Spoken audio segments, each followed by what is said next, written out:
esta es una situación muy excepcional. O sea, tiene que ver mucho, claro, que tú vas a suplir y rompe los esquemas de cuánto debe fijarse por pensión alimenticia cuando el código dice que es en mérito a las necesidades y las posibilidades. Sí, pero esta es una cosa excepcional, que es mantenerlo por un estado de necesidad, pero sí, uno, ¿hasta cuándo? Y dos, ¿en qué medida? Porque ya no eres la persona, y peor si tienes ya un hogar, porque ese es un tema ya, hasta moral, ¿no? Luego,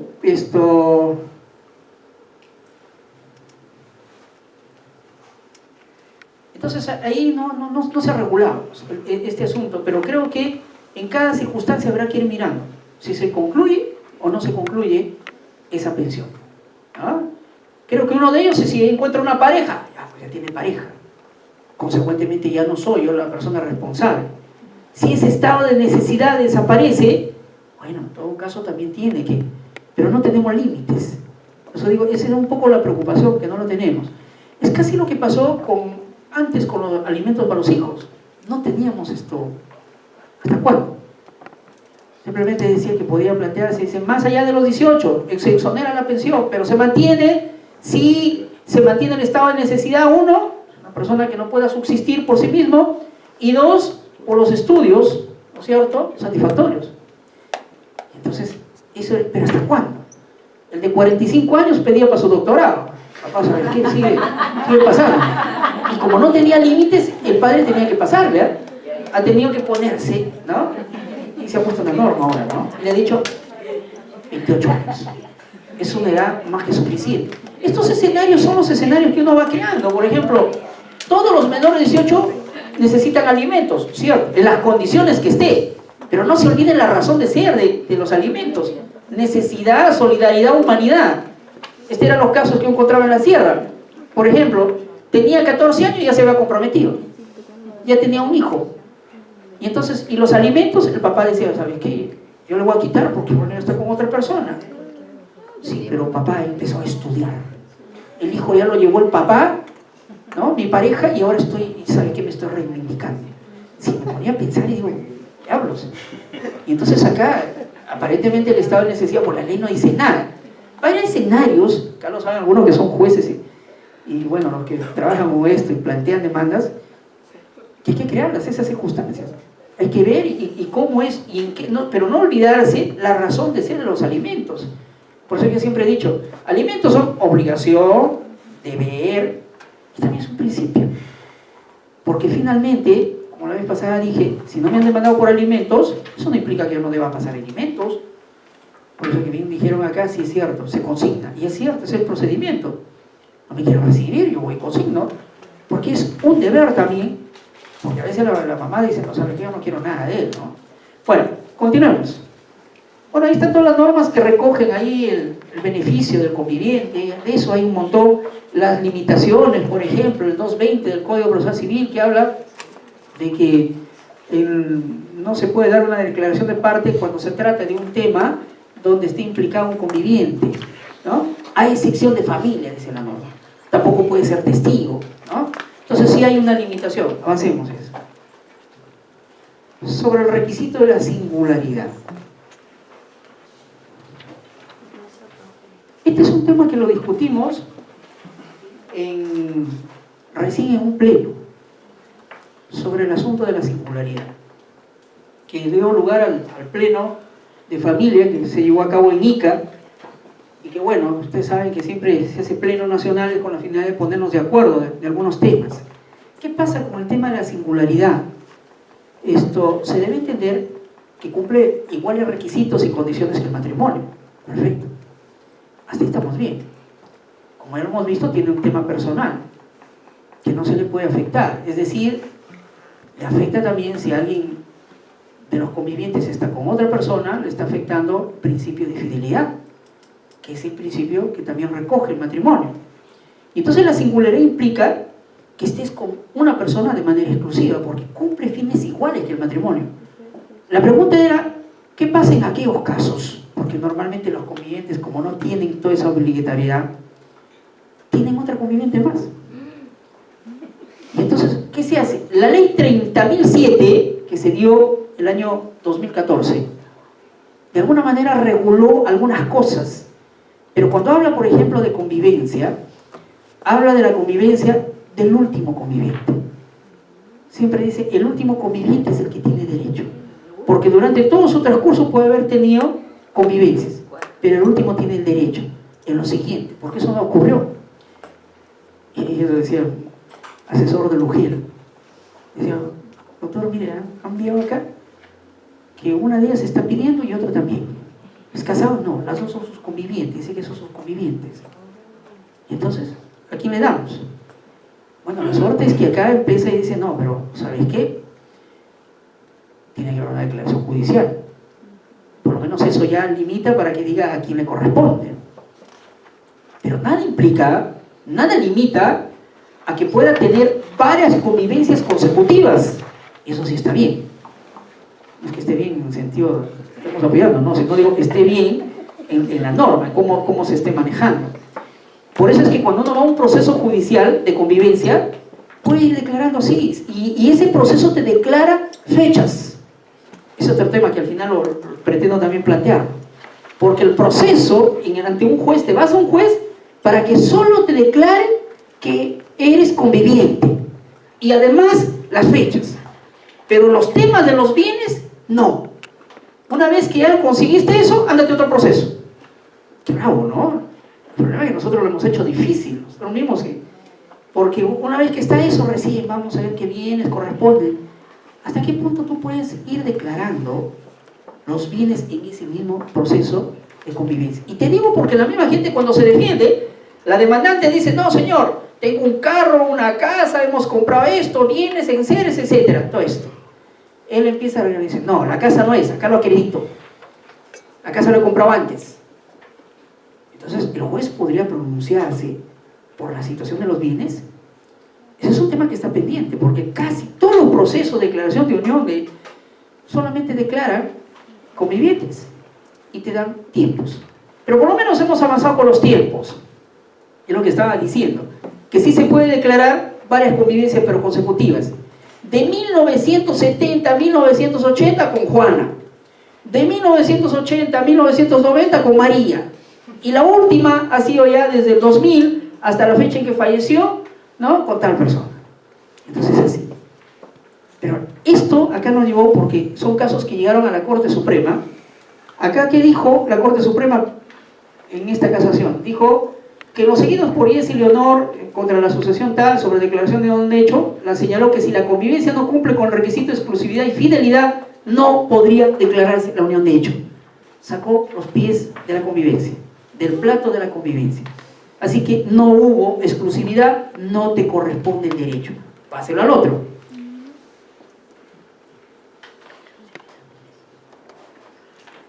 Y la otra casación, del 2014, la libertad. Dice, en los seguidos por María Elena sobre declaración judicial de convivencia, la cual señala que existirá la característica de la singularidad, a pesar que una de las partes haya incurrido infidelidad en perjuicio de su compañero o compañera.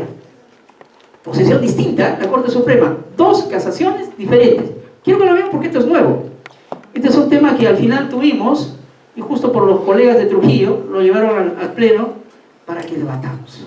Y nos metimos en el tema, ¿no?, de saber cuál es la razón de la convivencia, qué tipo de convivencia. Había colegas, hasta mujeres, decían, pero me parece una exageración, ¿no? Porque imagínate tú, hasta para venir a un pleno acá como este en Ica, no va a faltar uno que por ahí esté con otra persona y que ya con eso se eliminó la convivencia. Y lo peor, y lo más grave, que quien resultaba afectado, ni siquiera el fulano, que es el que está sacando los pies del plato de la convivencia, es la otra persona. ¿Se dan cuenta? Qué injusto, pues. O sea, el otro comete y a mí no me declaran conviviente. ¿Sí? ¿Lo entienden? No tiene sentido. Por eso es que creo que convencidos todos dijimos, no que con eso estemos avalando. Vuelvo al mismo tema. Por favor, el tema moral, con cariño. Vean ustedes, yo no lo niego, ustedes plantéenlo porque es bueno. Siempre he dicho, me gustó que la fiscal, cuando vio ese tema de los chilenos que lo sacaban, se puso frenético, dijo, trato de menores, ¿no? Mal. Acá se está vendiendo los menores. Claro, pues pudo haberse visto así, ¿no? Y lo llevó el caso y pidió hasta prisión. Y inicialmente le dieron detención preliminar. Ustedes lo vieron que finalmente tuvo que la sala revocar y dijo, es una exageración. Los señores han venido acá, sí, pero esto no está regulado. Está regulado, pero tampoco está prohibido. Como acabamos de ver eso del artículo 7 de la Ley General de Salud. Así que, ¿dónde está esto? Pero eso, por eso digo, pasa por el tema valorativo. Está bien que la fiscal haya dicho eso. Al final me enteré por los medios que le habían sacado. Es que la fiscal es cristiana. Va a una iglesia y no sé cuánto, y por eso ya no puede ver esas cosas. O sea, le dije, no, hermanito, el tema moral sí está bien, pero en estos temas hay que mirarlo con estas circunstancias. Yo no sé, pero finalmente, ¿qué dijimos nosotros? Ahí está la conclusión. Pleno Nacional Familia Ica en 2018 no es impedimento la falta de singularidad para declarar la unión. De hecho, algunos dirían, entonces están permitiendo que sí puede, pero excepcional. No estamos diciendo que estemos dando una convivencia paralela. Eso no es así. Y ahí tienes otro tema, la convivencia paralela. Yo sí he conocido, por ejemplo, cuando trabajaba en Cutero, había un abogado que falleció. En la mañana estaba con una familia y tenía hasta 5 hijos, y en la noche tenía otra familia y tenía 7 hijos. Pero nadie lo veía como malo, ¿eh? Más bien los hijos se veían, se trataban, o sea, no fue una situación, claro, uno entiende, de repente puede ser, por digo, trastoque el tema moral, pero yo no sé cómo trabajaría en el tema de los bienes, porque bueno, lo importante es que a uno le había puesto su casa, como dice en la sierra, y a la otra persona también, pero viéndolo desde ese aspecto, entonces no les tocaría a ninguno, porque ni una tiene la singularidad, ni otra tiene la singularidad. Entonces, ¿qué? Esos son los casos y la realidad que a nosotros se nos presenta. ¿Y cómo lo vas a resolver? Bueno, por eso es que votamos así, no estoy justificando, porque cuando he participado yo también fui uno de los que voté, digo, no, acá no puede ser que por una cana al aire sea tan injusto, y ni siquiera, como digo, para él, yo lo vi por ese lado, para la otra persona, no lo es, porque la afectada es la persona que está beneficiándose de la convivencia, y le están quitando su derecho, porque la convivencia, con todo lo deleznable que sea, pero por lo menos tiene algunos derechos, ¿no? Pasamos a otra cosa.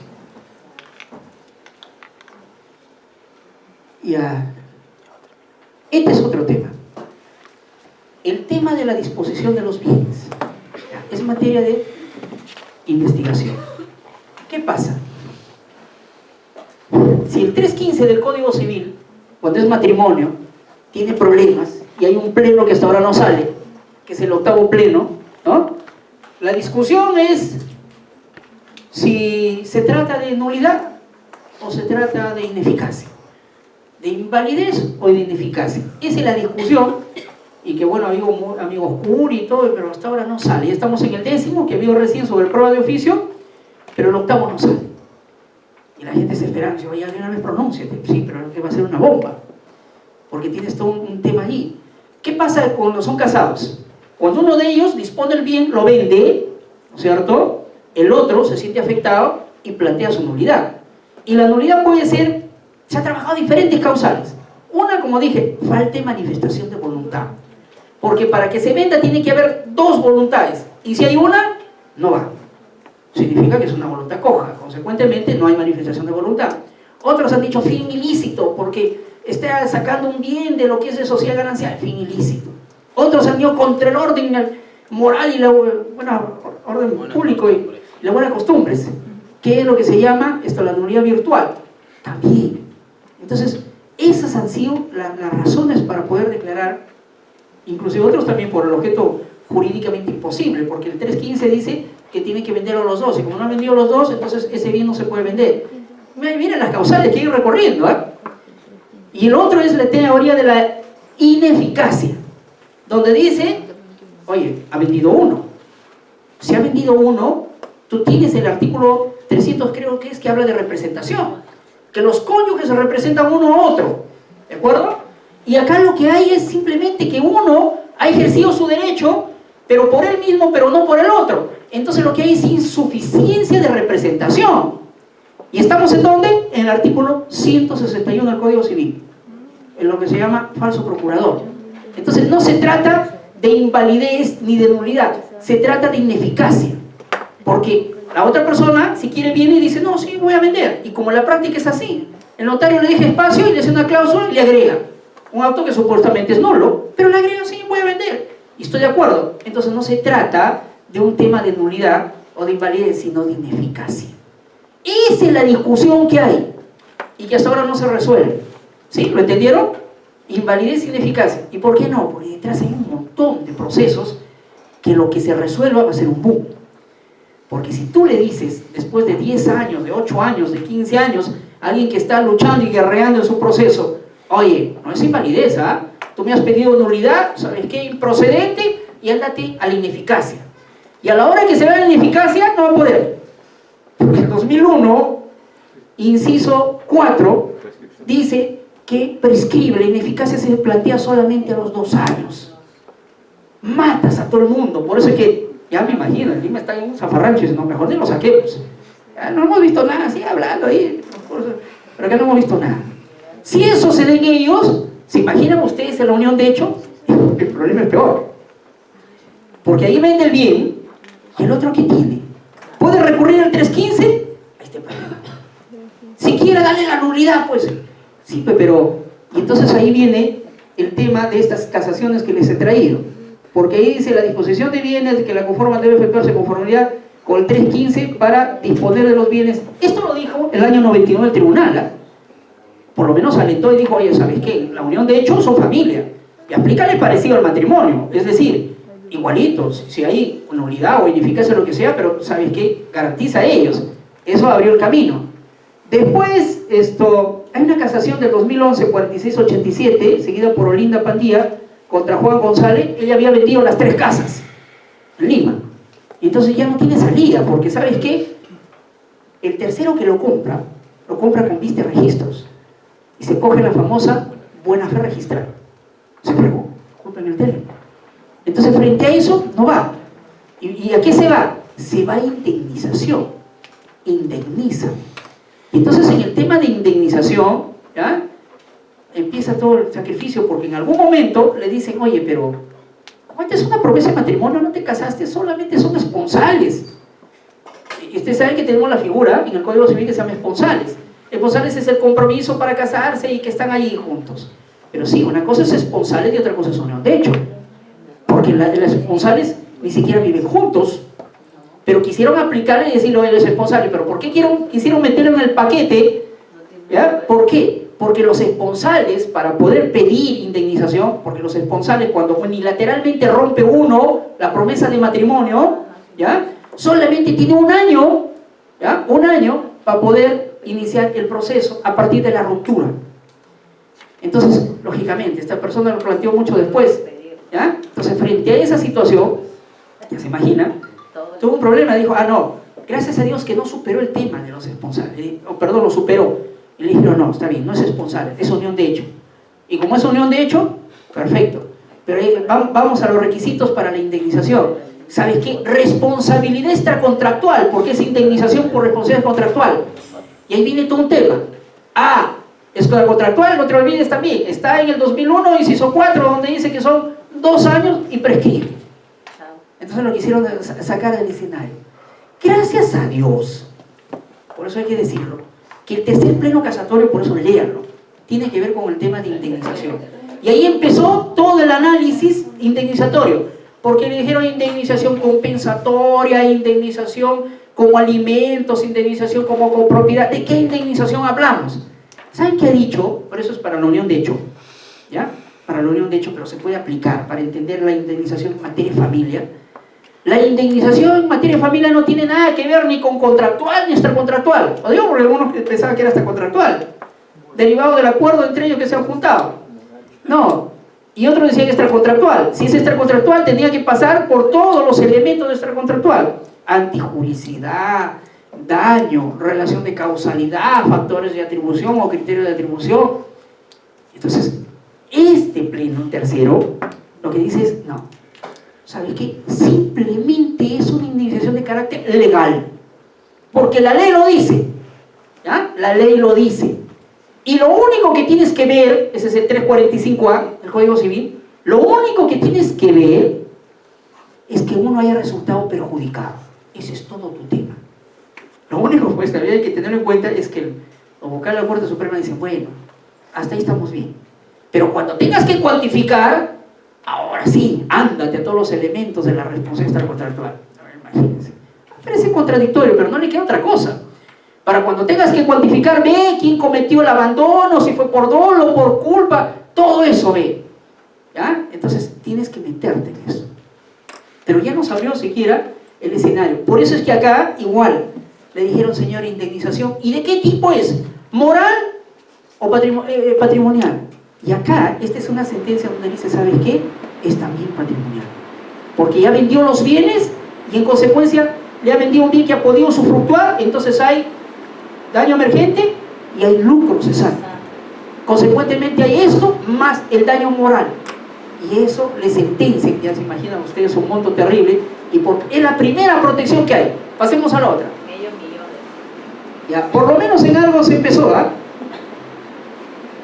Y ahora tenemos la casación 4687 de Pandía, de contra Olinda Pandía contra Juan Gonzalo Salinas sobre indemnización por haber transferido 3 bienes, ¿no? A ver, pásalo uno más.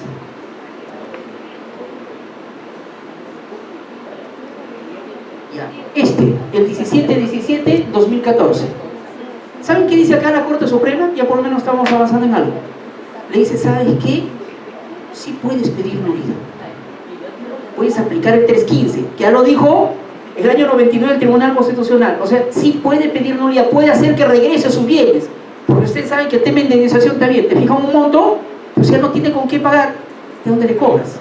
Entonces me conviene más que se declare nulidad. Acá sí le dice. Pero eso sí le dice, ¿sabes qué? Previamente te admito, por eso que acá lo declaran improcedente y regresa. Lo que te pido es que previamente te hayan declarado la convivencia. Y ese es otro tema. Porque acá la lucha en esta sentencia lo que van a ver es que él, a pesar de que él contesta, él le dice, sí, estamos 10 años como convivientes, ya vendimos bienes. Pero ¿sabes qué? La sentencia ha sido declarada fundada de convivencia, me refiero de convivencia porque esta es de nulidad, de convivencia ha sido declarada, pero la sala lo ha anulado. Y como lo ha anulado no tiene derecho. La sala en segunda instancia, en esta nulidad, también confirma. Porque dice, ¿sabes qué? No tiene derecho, pues. Pero ya a pesar que dice, no, ya planteé un recurso de casación para que en esa unión de hecho se me declare a mí. Sí, pero mientras no te declare, y eso lo admite la Corte Suprema, no te declaren como conviviente, no hay nulidad. Pero siquiera ya nos abrió. Y eso es lo bueno de esto, que sí se puede declarar la nulidad de bienes transferidos unilateralmente a la unión de hecho, pero eso sí, previamente tiene que declararse la convivencia. Eso es importante en todo caso para tenerlo en cuenta cuando ustedes tengan que guiar, asesorar en los temas. Y terminamos, acá está. El pleno de familia, que eso es desde el año 98, ¿ya? Que no se requiere declaración de un hecho para alimentos. ¿Ya? Este pleno ya lo vieron desde ese tiempo y se pararon. En los temas de alimentos no se necesita declaración de convivencia. Simplemente digo, ¿sabe qué? Sigo conviviente y pido alimentos. En los temas de indemnización no se necesita declaración. Digo simplemente que sigo conviviente y pido indemnización. Pero sí en los temas de bienes. O sea, esto está conforme a lo que también, bueno, esto ha sido años antes, pero lo que ha sacado la Corte Suprema. Bueno, por lo menos he tratado de plantear algunas cositas que está ahí, y eso es lo que a veces diariamente nosotros vemos, señores. Termino, ¿saben qué? Diciendo lo siguiente, y ya le dijo también el director del instituto, yo el jueves tengo un compromiso que tengo ya hace mucho tiempo, y me es difícil poder venir con ustedes estar de 5 a 8. Por eso que les he dicho que el día viernes de 5 a 8, ojalá que no tengan inconvenientes y podamos continuar con esto. Muchísimas gracias, más bien, a ustedes.